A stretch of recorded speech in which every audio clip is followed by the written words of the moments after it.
and welcome to the Toku Van. I am your host, Patrick, and in this show we will be talking about tokusatsu in the variety of sorts, from the recents of Power Rangers, Godzilla here in the States with our own monster series, as well as from the origin of tokusatsu itself, Japan, with Super Sentai, Kamen Rider, and Ultraman, a variety, as well as other metal heroes will be mentioned on this show as we go along.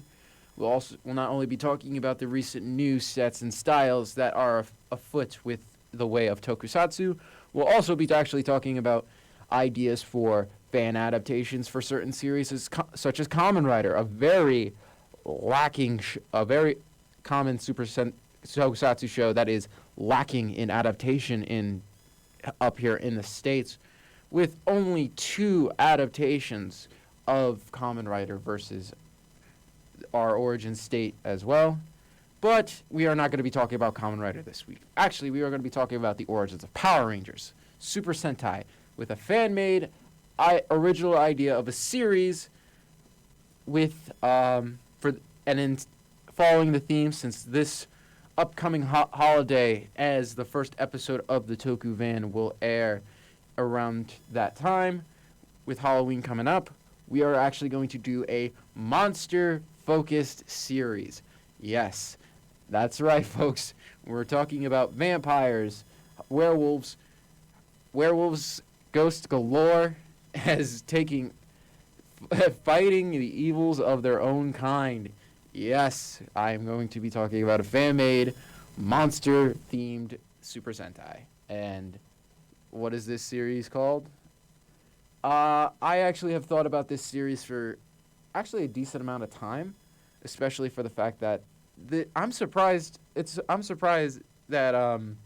Super Sentai has yet to do a Sentai like this too, because I guess it's a similar effect with like magic being utilized in Super Sentai and are more unique motifs that we've seen in Super Sentai and Kamen Rider as well. So I'm going to be talking about my original idea for a tokusatsu series called Kemono Sentai MonsterMan. That's right. And that I tried to think of that as much as I can, and I will fault myself for using a rough translation for that would be Bestial Squadron MonsterMan, as I've discovered I am open to be wrong as well. So we are going to talk about this Sentai I want is my delving into more darker kind of tokusatsu, because, and when I refer to it, I'm like not referring to like say the early Heisei era of Kamen Rider Kuga's dark atmosphere with sometimes following the melodrama aesthetic. I am thinking about doing maybe things in the levels of Garo. Yeah, Garo, the more adult tokusatsu series, and kind of feels more anime aesthetic feel as well. For those who have seen the Garo animes, two of them are very, very, very good and delve into dark subjects, really, really dark subjects too. And this is going to be a similar case with this first one with Kemono Sentai Monsterman. So, the plot. Iconic monsters from history and myths rise to the cause of mayhem to the world, as well as this is being common.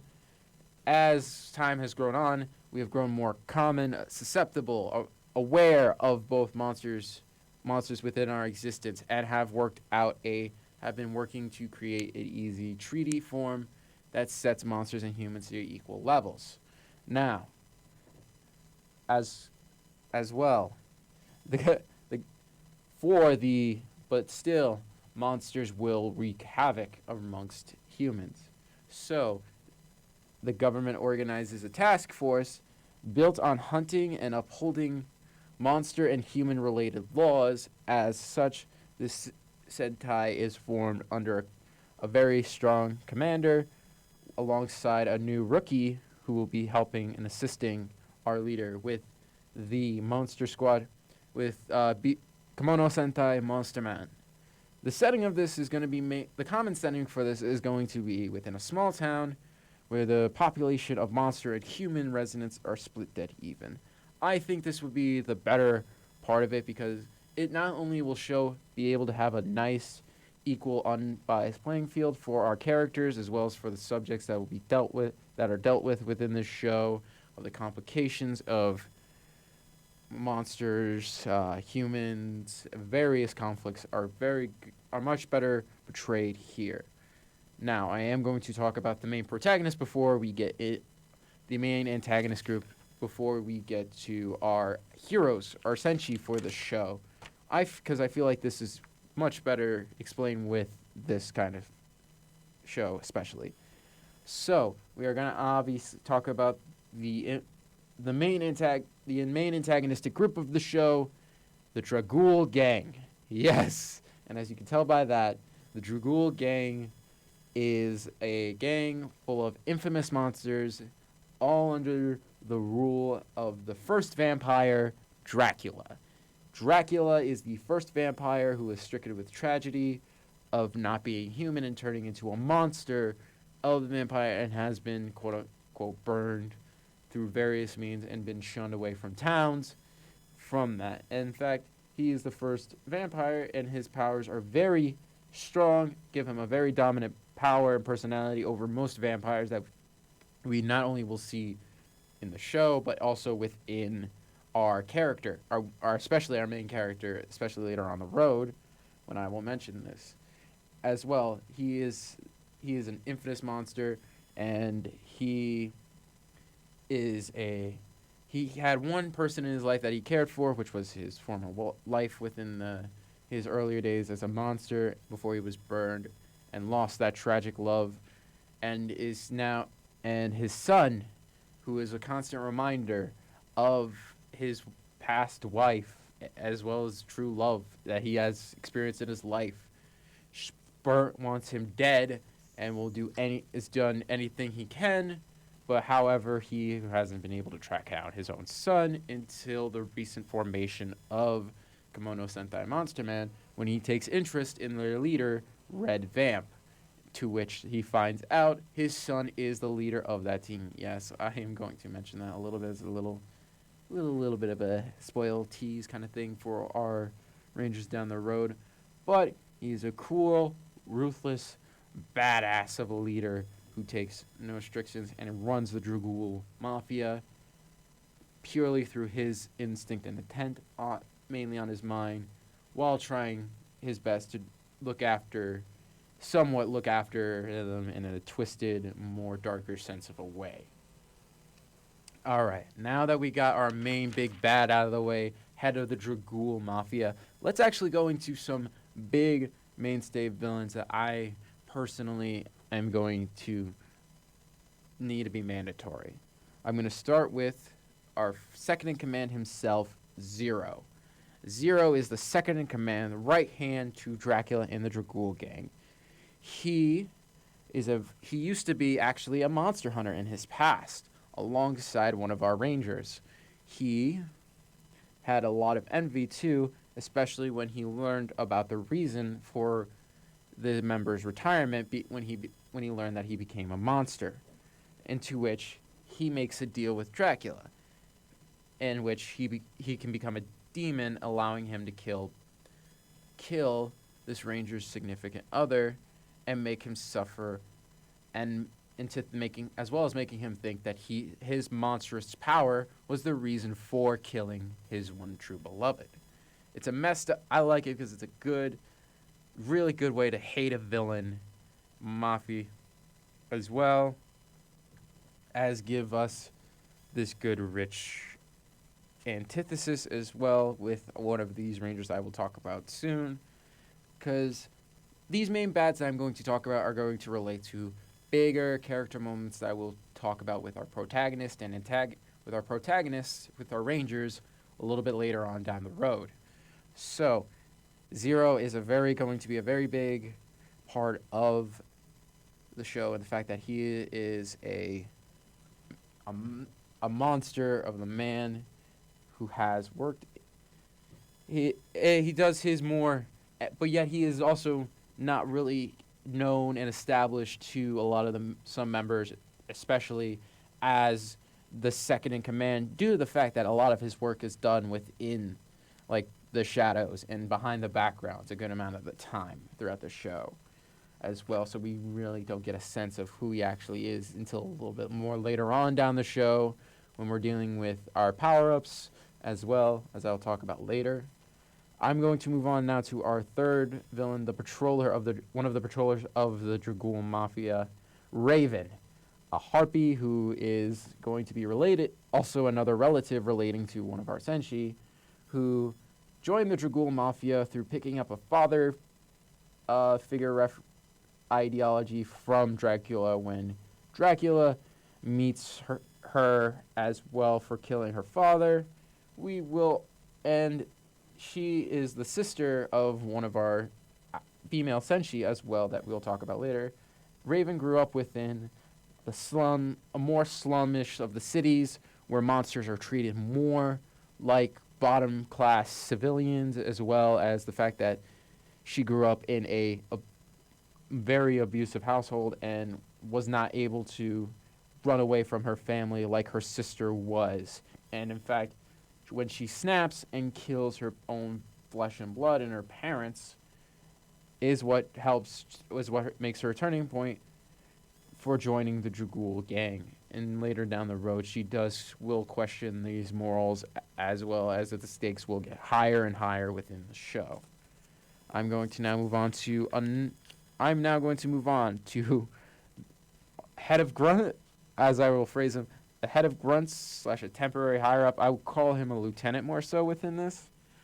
He is he's going to be more early established kind of thing with him. That is Baron. Baron is a very infamous, a long-time member of the Dragool Mafia. Like, he's been there with Dracula as well. He gains this promotion when he takes down a very big family of monster family within the world of this show as well, and that's where he gets that temporary promotion before he realizes his own mistakes as well for wrecking somebody's life. However, when he tries to change his ways, the Dragool Mafia shows its true colors by executing him personally. And speaking of our executioner, we are going to talk about Verse, the last big head of the Dragool Mafia that will be mentioned. He is a phantom who is a reviled, corrupted officer in his living life. He was hired by Dracula to erase his existence in the past. Verse did have to kill someone. That Dracula was allied with a friend to make sure that he would never ruin. And this is going to be one of our, like I said, one of our 5 senshi we will meet later on down the road as well. And he has done sick things as well to the senshi that I will go a little bit more in detail when we actually talk about our senshi. Because I think this lineup of, especially with this show, especially can work well in not only creating a clash of good versus evil, but create a gray moral questioning kind of thing that is more advanced within the show with monsters versus human conflict, especially being the bigger factor of this show for me. I especially think that this would work well. But anyway, I'm going to move on now to the big juicy part of a Super Sentai series. The senshi and our heroes, the Rangers themselves, as in Power Rangers logic, our Rangers, our senshis. So I'm going to actually take it from the top with the first member that will be our first voluntary member, who is known as Red Vamp. He joined voluntarily under an under a means to help monsters in a way, as it says. Um, he's actually we will he is a vampire who rarely drinks blood unless it is mandatory for him, to which that kind of is partly helped assisted by the secretary slash cadet of our mentor for the team, as well as for the fact that vampires do depend on blood to drink, as well as this will be another big major point. However, this is not only just a regular vampire. We are dealing with the first half vampire in the form of Dracula's son himself, Alucard. Yes. Our Red Ranger will be Alucard. It's an easy, obvious turn because of the fact that it not only has a good setup and connection and personal rivalry between our protagonist and antagonist, it also works in a human versus, as well as the human versus monster conflict within societal means, as well as how monsters and humans see each other within this show. It works in this way for me, in my opinion, because of the fact that good connection, vastly stuff.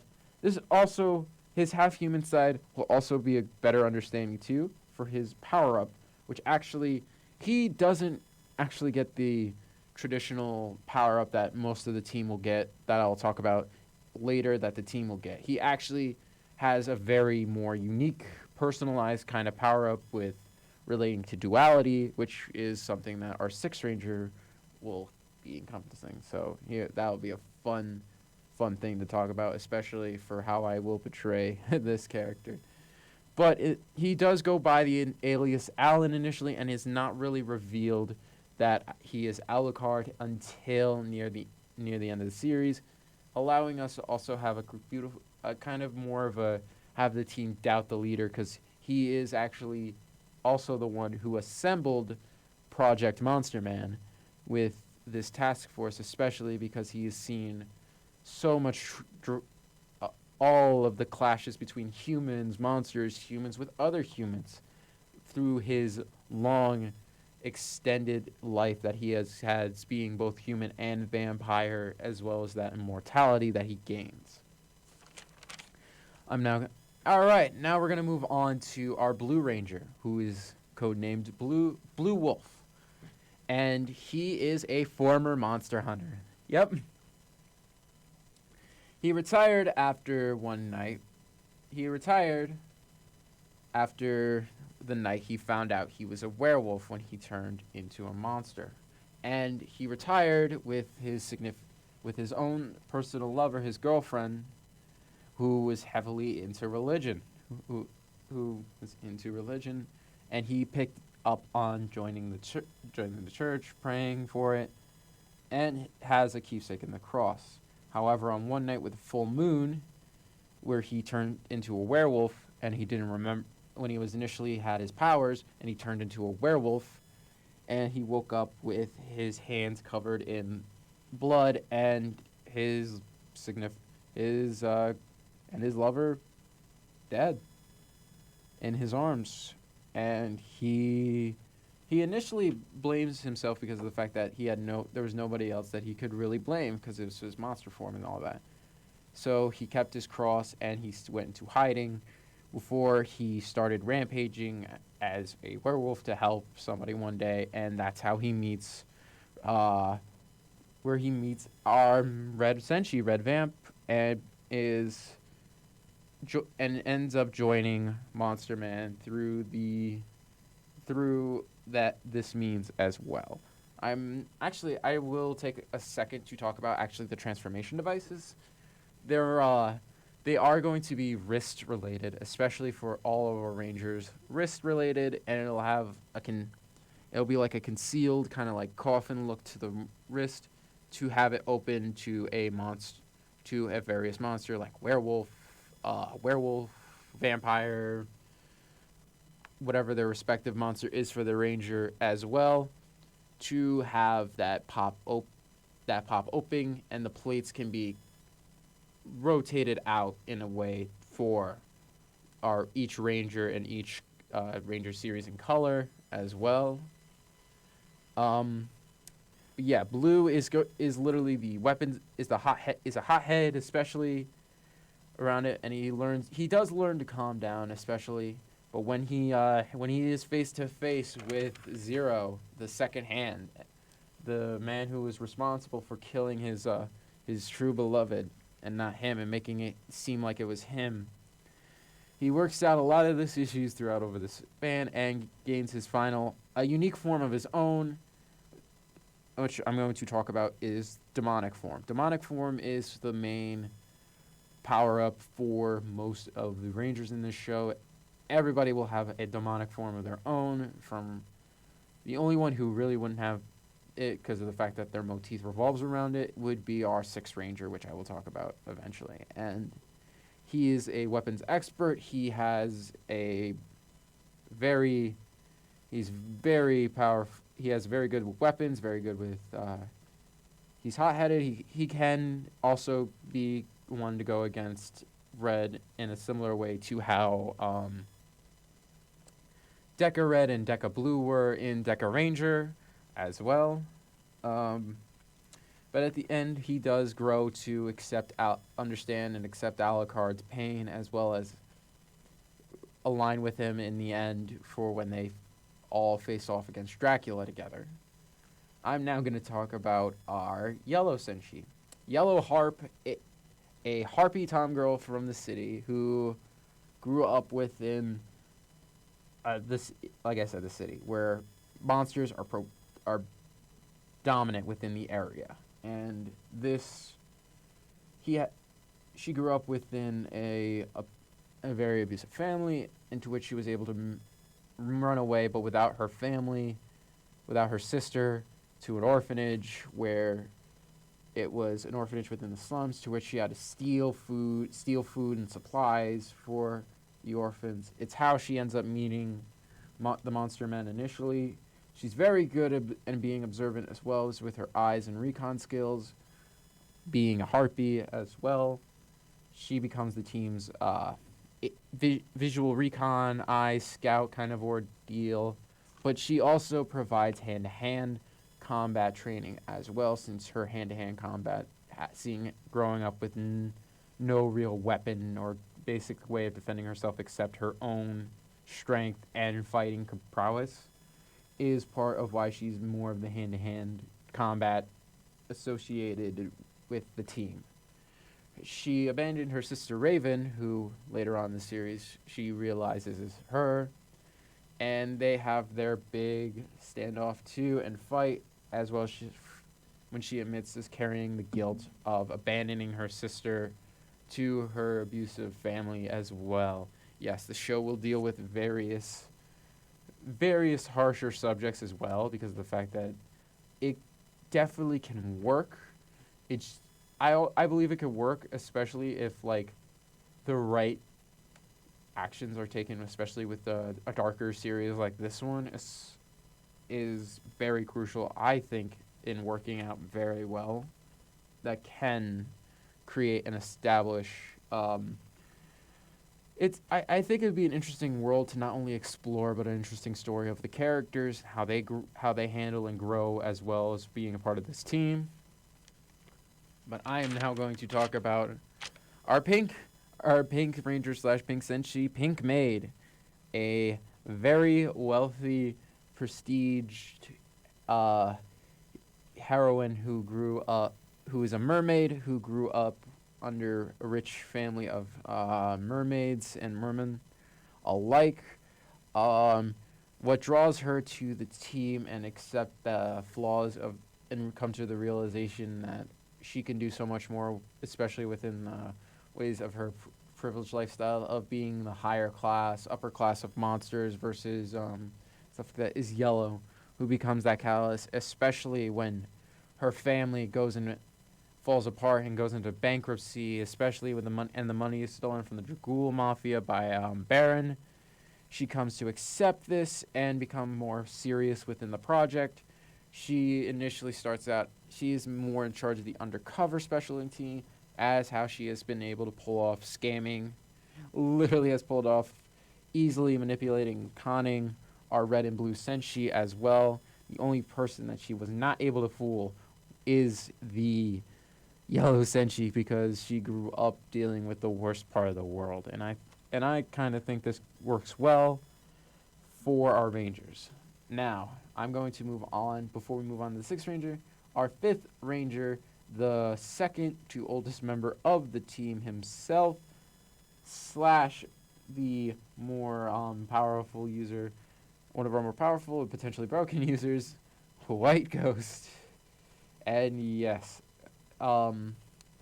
he is also going to be related to Recon as well, more so in like the stealth sense of the fact that his powers literally allow him to be invisible, go through walls, and such. He haunts a manor initially throughout that is rarely visited, and when the MonsterMan initially go there to do recon, when they hear reports of a monster, one of the Dragool members' minions destroying the place and raiding it for the supplies. He doesn't react until he hears more of like when he hears Pink struggling, when he hears the team struggling and scream.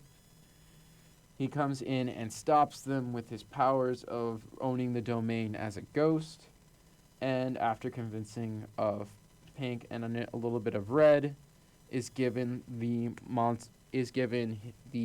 monster changer, and becomes their 5th member of the team, which is as I said, our ghost theme ranger, and he was going to be more recon.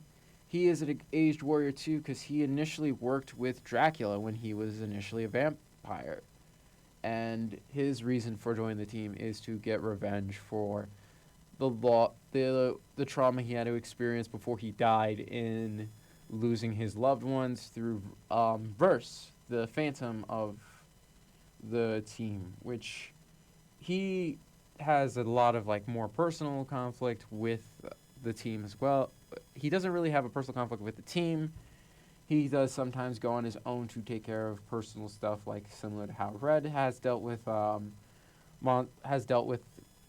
deals with later on down the road. But Pink is like that catalyst that helps bring him back to understanding and gets over this and creates a unique power-up within the demonic booster within fully syncing up with the demonic booster and creating his white phantom form of more strong, advanced Ghostial-like power through this, and he is actually the first one to discover that Red Vamp is actually Alucard, but he agrees to keep it secret because of the fact that he understands the shame of that Alucard carries as being Dracula's son. I think this works out perfectly because not only does it actually give us leeway of the awareness of the show, it helps also move the plot along fairly well. All right, I'm going to move on to our 6th Ranger. Now, this Ranger I'm actually open to being either male or can be any, more honestly open to any gender. But our 6 has 3 technical titles: Silver Devil, Gold Angel, and of course Nephilim Ranger. Now, this is actually somebody who has been established earlier on in the show, the recruit, the cadet, who is initially there to help out with moral support initially, as well as being able to provide blood when needed to for Alucard / Red Vamp. They also grow a relationship with this as well. However, later on, the reason for her powers awakening so late in her state is because of Red's constant blood drinking. As such, as we also learn too, that he's struggling with using the demon trigger, which is the power up, other wrist power up that allows them to access this mode.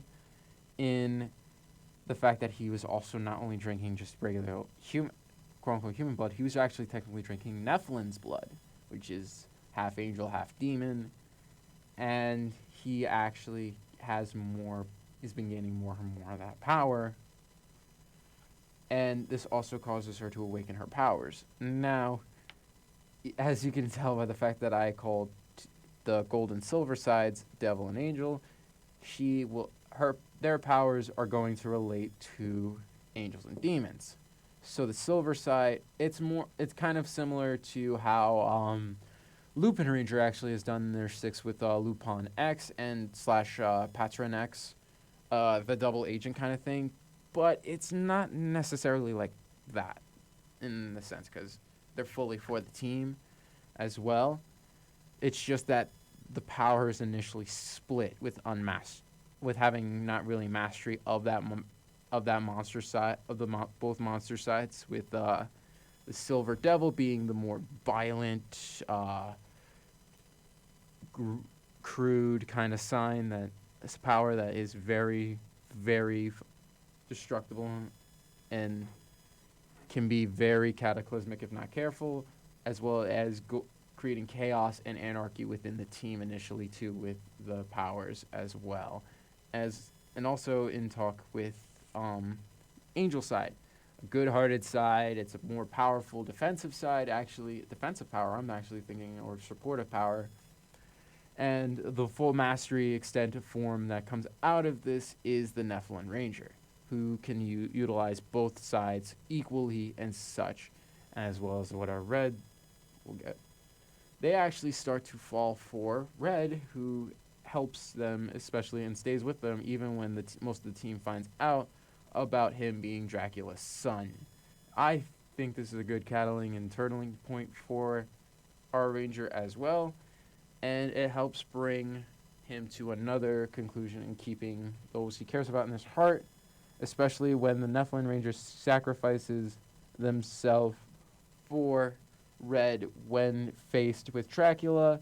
This actually sparks the resolution in Red to not to stop with the running and stand his ground as not only Dracula's son, but the leader of MonsterMan, and using the power-up that in the sorrowful goodbye that they share, the Red Nephilim Ranger is born to equal out Dracula. And I think this works so much well because of the fact that we get a good, nice 6. We also have a good character moment too, in the fact of losing a friend, and a very keen character throughout the show. I like to go down this darker route, especially with tokusatsu, because I think this could work in a way for adaptations, as well as the fact that another thing that I should talk about that is a key part with Sentai, besides just the morphers and power-ups, the Zords. The Zords / machines that are used to make our giant robots that fight these giant monsters. I actually have this is a little bit harder, especially with this series, but I think the best way I can think of this is having the mechs pick up on have the monster have similar how to Go Busters did their Go Busters / Power Rangers Beast Morphers did their Zords, with having 2 alternative modes, and then the third mode technically being their part in the Megazord / the giant robot. So obviously I'd have Red be the chest, and his Zord is, seeing how he's a vampire, is a bat. It starts off as a bat, but can turn into a more battle-ready bat in the form of since it's a vampire as well, has this unique robot mode, and that's more monster aesthetic, and it kind of has like this more standing kind of thing with it. And when it combines into the Megazord, it is not only the wings for the Zord, it is also the chest and head, like most, like a good amount of Red Ranger-related Zords in Super Sentai. Blue's part in this is obviously a wolf, and the wolf can turn into a more standing wolf and becoming like a werewolf kind of thing as well. And it can combines as mainly the right arm of the Megazord, seeing as how it's a more weapon prowess kind of thing as well. He also will have a part with the tail that will be a part of the sword. Next up, Yellow Harp. Harp will have, I think, probably an equal would actually be the best part for the general animal mode, but it will turn into like a similar kind of standing effect with the Harpy for its monster mode before it combines into the left arm, and not only providing a shield with the wings for that, since as people have probably picked up, the fact that there's two technically winged monsters in the show, but also to the fact that there is, and that's the main utilization, is the left arm and the shield arm as well. Next, we will move on to Ghost and Mermaid. Mermaid, it can easily be like a shark as well, since the fact that it's a RC related monster, and it becomes the leg, one of the legs for the Megazord, which is perfect. However, the tail isn't predominant within that feature in that mode. It's actually, the tail is going to be like the main handle for the sword, the Megazord sword, which is going to be like the main offensive weapon for the Zord as well. Now moving on to Ghost, which, yeah, it's a little more difficult because of the fact that it's a ghost. It's the dead, so I would honestly say taking it into more of a ghost mode and then converting that ghost mode, like traditional like floating ghost that you see with like the floating sheet kind of thing, and then it transforms into a more of like an actual like traditional robot mode in a little sense as well, and it'll become the other leg as well, and turn as well as hold the sword, the blade part for the Megazord sword when it combines. There is a robot for the 6-2, and the fact that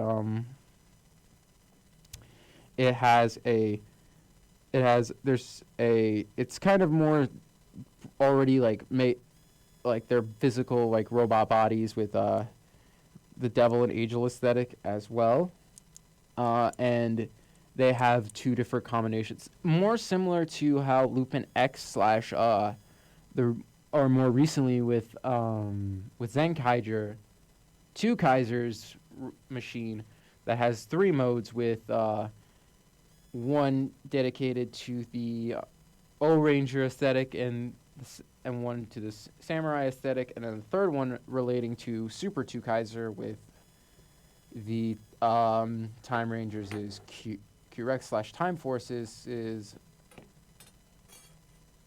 the Quantum Rangers is T-Rex slash robot mode.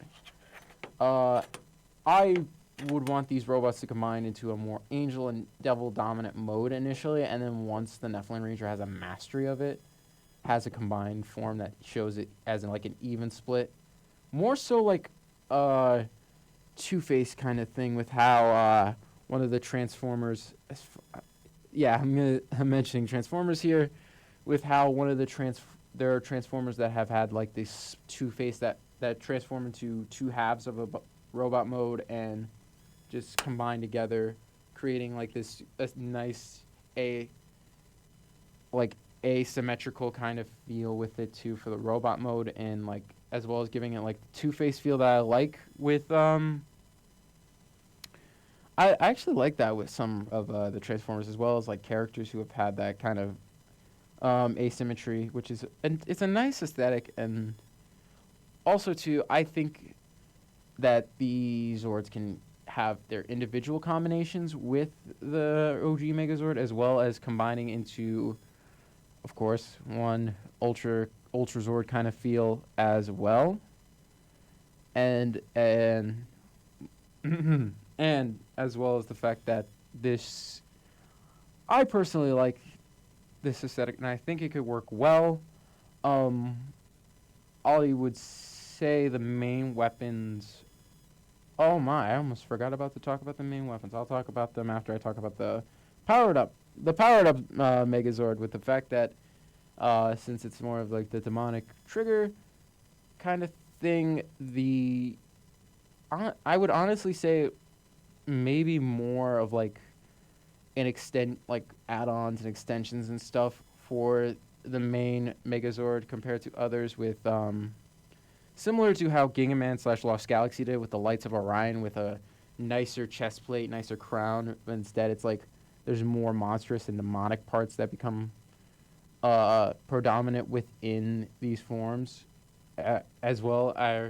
Or or I would honestly say similar to how Kaku Ranger has the individual robot modes that become that could become limbs as well for the Megazord with the Ninja Rangers. I think that could work too with effect and have the monsters have a more demonic mode to them. Other than that, I would first say that the robot modes could probably the individual monster modes could be that way for the Rangers as well. And now I'm going to talk about the fun thing that will probably be known within the fight scenes of the show, the weapons. So I'm going to talk about the obvious stereotypes. Red Ranger gets the sword because Red Rangers typically get swords, and Red Senshi usually have swords as their main weapons. They do also have their own unique blasters. They have their own standardized blasters as well within this way. The suits have more of these advanced claws on them, as well as have unique features unique to their monster. Themes like Harp and Vamp can have wings that they can open to do glide attacks and aerial attacks. Mermaid has a tail that can be an aquatic tail that can help her swim within the waters. Ghost has more of this, can have hit things that attacks just go through them instead, as well as kind of more of aesthetics. It's the fact that he's more combat readied and everything like that. Blue Wolf, I would say, have claws, and because the fact that the claws work very well, as well as the fact that he has more of a advanced claws for his unique weapon, since claws are very big with werewolves outside of their teeth. Yellow, I would say a bow, honestly, for yellow, because I think the bow would work because of the fact that harpies are wings. Bows would work best, I think, in my opinion, too, for yellow, as well as it being maybe an alternative mode with the shield in the Megazord. I'm as well as thinking for the weapons within that. Pink, I would say a staff.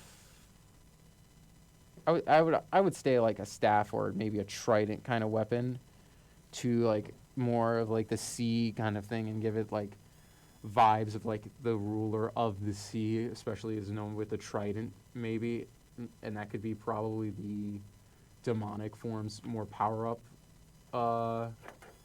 weapon, and it could just start off as a spear initially, and then Red's is a sword, gets 2 swords.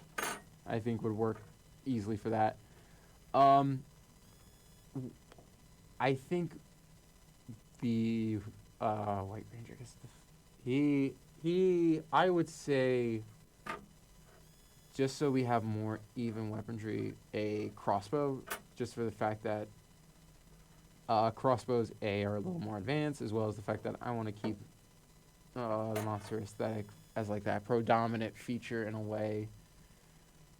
And the weapons can combine into a more definitely a more bigger crossbow that utilizes all their powers. But yeah, I think this series could work in the fact that it has a more unique theme, a theme that really hasn't been delved into Super Sentai, like monsters. Monsters on their own haven't been really established in there. They're more associated with Halloween. I think it will work too, because especially with toys, with toys, I mean, for the fact since a lot of this is like a kids show in Japan, I think it would work for the fact that we get more of the red. We get more unique variety of toys as well for the Zords, the aesthetic, the gimmicks could actually work well in tandem to each other.